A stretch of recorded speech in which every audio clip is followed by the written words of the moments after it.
So to start, you're going to place your yarn across your hand and wrap it around your first 3 fingers twice, having it look like a cross on the inside of your hand, and on the outside you're going to have 3 loops. You're then going to get your crochet hook and put it under the first 2 loops and pull through the 3rd loop, so you'll have a little end like this. Turn your hook the opposite way, grab onto your working yarn and pull it through that little loop to create a chain.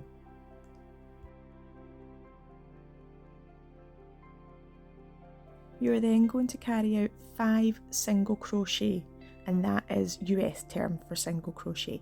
Make these quite loose so that it's easier to do your next row, and when you're doing your single crochet, make sure you're yarning over all 3 of the ends that you've got there.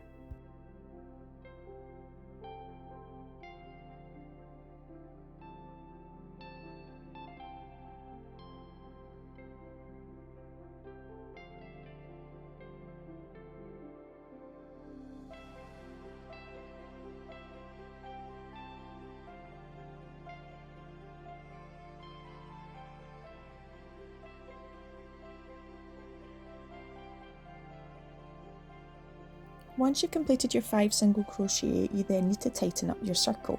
So gently pull on the tail to identify which of the yarn loops visibly moves.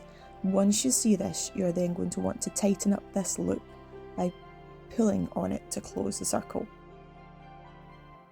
Once you've pulled on it tightly and the circle's closed, you can then pull on the tail yarn to finish the circle.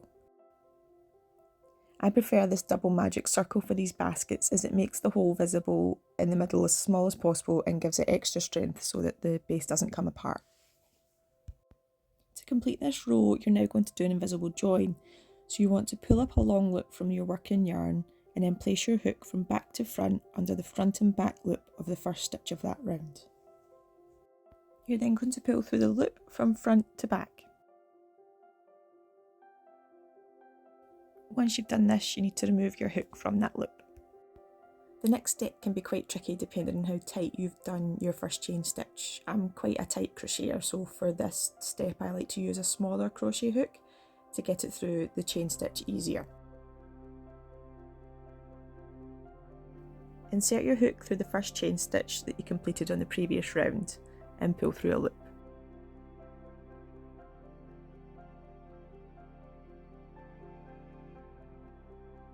Like I said, this can be quite tricky depending on how tight you've done your previous stitches.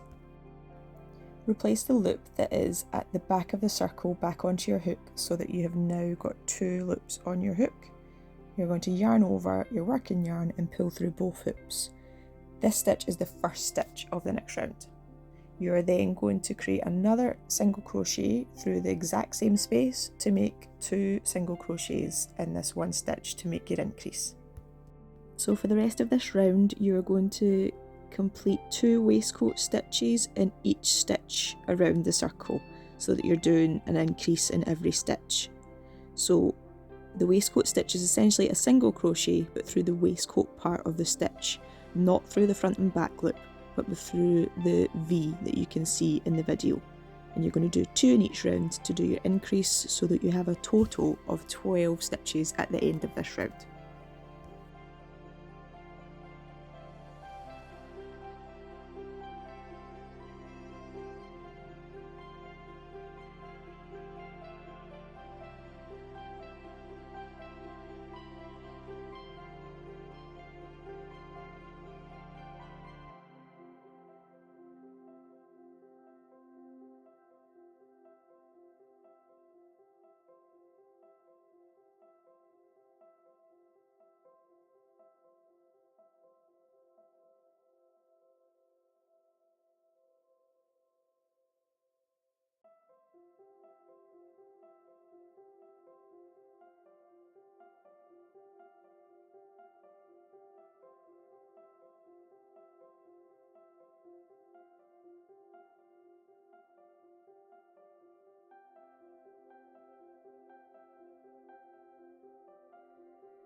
So again, to complete this round, you're going to do your invisible join. So remove your hook from your working yarn, place it from back to front through the front and back loop, grab your working yarn tail and pull it through. Remove your hook and then insert your hook through the first stitch of the previous round through the waistcoat stitch part, and then pull a loop through. You're then going to replace the loop at the back onto your hook, yarn over and pull through the yarn, and this is the first stitch of your next round. You're then going to do 2 waistcoat stitches in the next stitch and 1 waistcoat stitch in the next stitch. So you're doing an increase in every other stitch in this round, and your stitch count at the end should be 18. We're going to be going up in 6s.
It's probably a good point to hide your tail so that you don't have to do it later when you've made your basket, as it'll be harder. So I like to pull on it more just to make sure that circle in the middle gets as small as possible that you can see. And I'm then going to pull through the yarn from front to back. The side that you can actually see with the star in the middle is going to be the base of your basket, so that's going to be the bottom. Once I've pulled through the yarn, I'm going to cut off a tail and then pull out the middle part of this yarn so that it's not as thick and it's easier to be hidden. I then use my smaller crochet hook and put it under 2 of the stitches on the base and pull through the yarn tail, and I do this again twice. You can do it 2 or 3 times. You're then going to cut off the tail that's there and just hide it into the last stitch that you've got.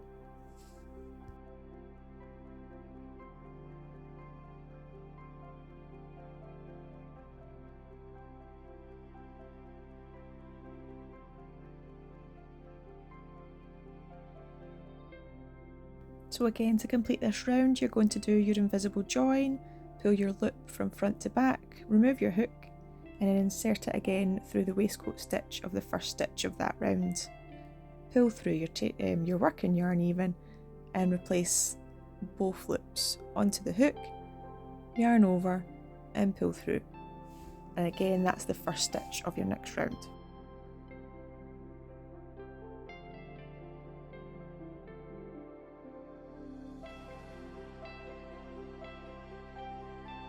For this stitch, you're going to do your increase.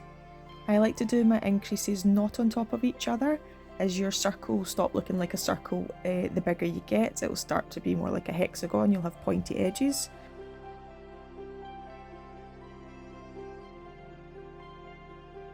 So make sure your increases aren't being piled on top of each other.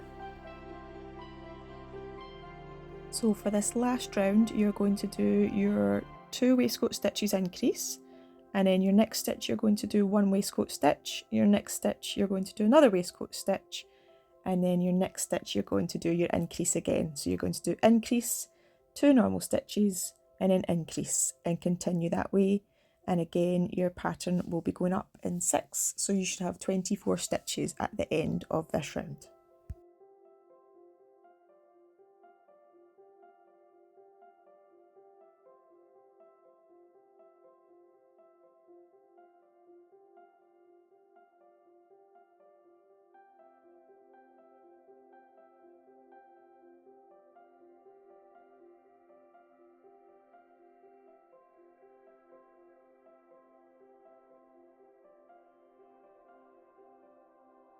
This is the base of your little basket now complete.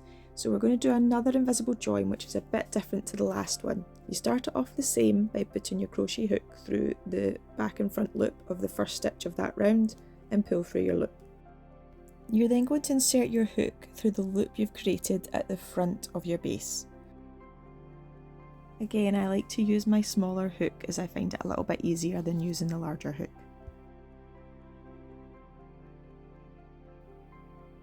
And then insert it down through the first stitch of the previous round, again making sure it's going through the V of the waistcoat stitch. Yarning over and pulling through a loop. You're then going to put your 2 loops on your hook, yarn over and pull through a loop, and this is the first stitch of your next row. So for this row, you're just going to be crocheting through the back loop only and doing a single crochet.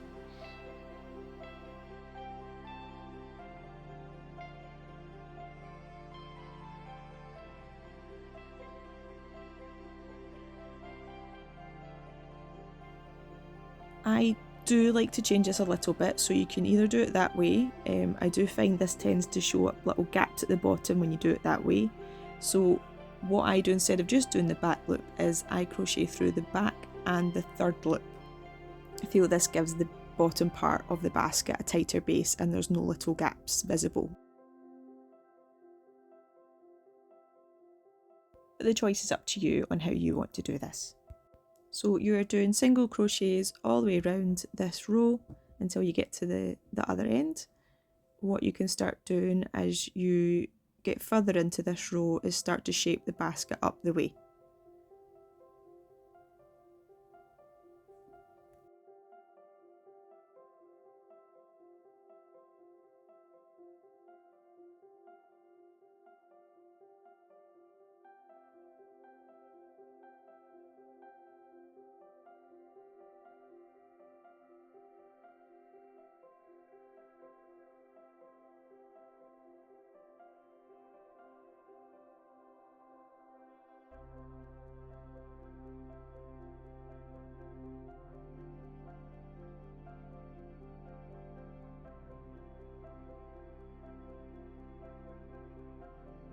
Once you've got to the ends of this row, completely shape that edge so that it's starting to point up the way, and you're doing again the exact same invisible join that you did on the base.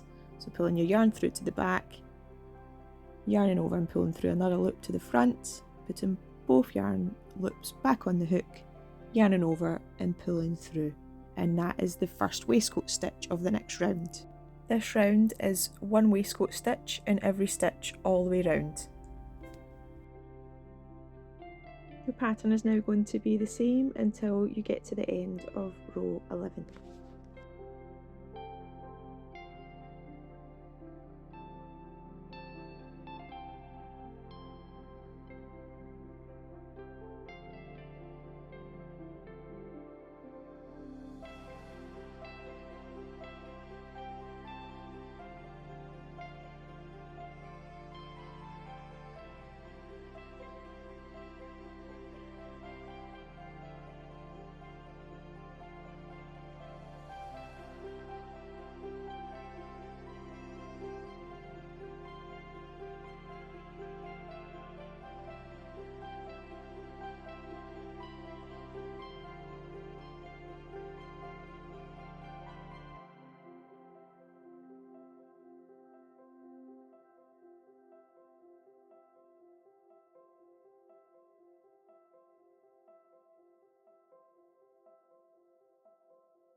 Now that you've got to the end of row 11, you're going to create an alternative invisible join again. So start it the same as always, put your hook from back to front through the front and back loop of the previous round, pull through a loop from front to back, take your hook out, and then this time you're going to put it through the middle of the little loop at the front, and then replace the loop at the back onto the hook as well. Yarn over and pull through. You're then going to carry out slip stitches for this entire row. So you're putting your hook through the front and back loop, yarning over and pulling through, and then pulling through the loop at the front. And repeat this.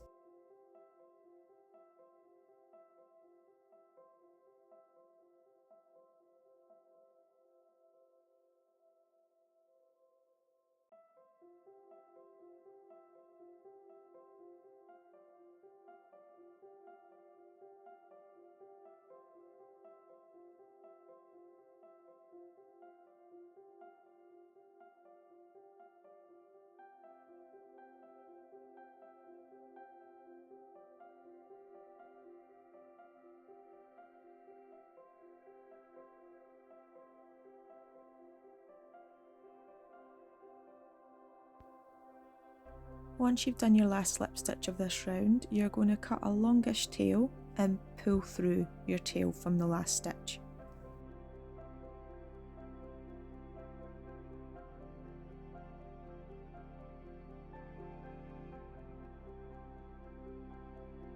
With your smaller crochet hook, you're going to pull the tail up through the first slip stitch of that round, from bottom through to the top.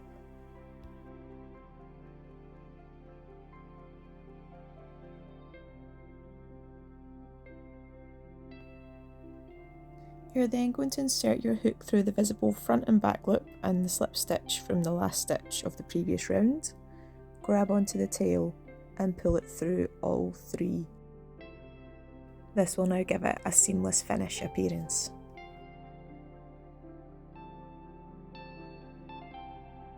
You're now going to want to pull out the middle part of the yarn. Again, this is your last bit of tail that you want to hide, so you want to make this as thin as possible. Cut that bit out, and then you're going to weave in your tail back and forth through your waistcoat stitches from the previous round.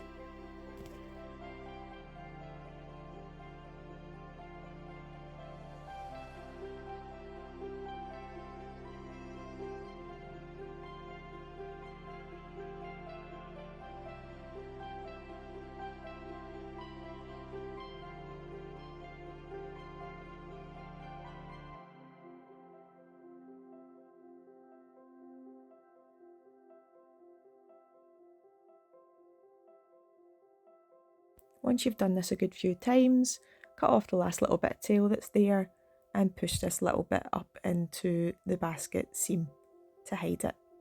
And that is your little crochet basket complete. If you like this video, don't forget to like, comment and subscribe to my channel for more free crochet patterns.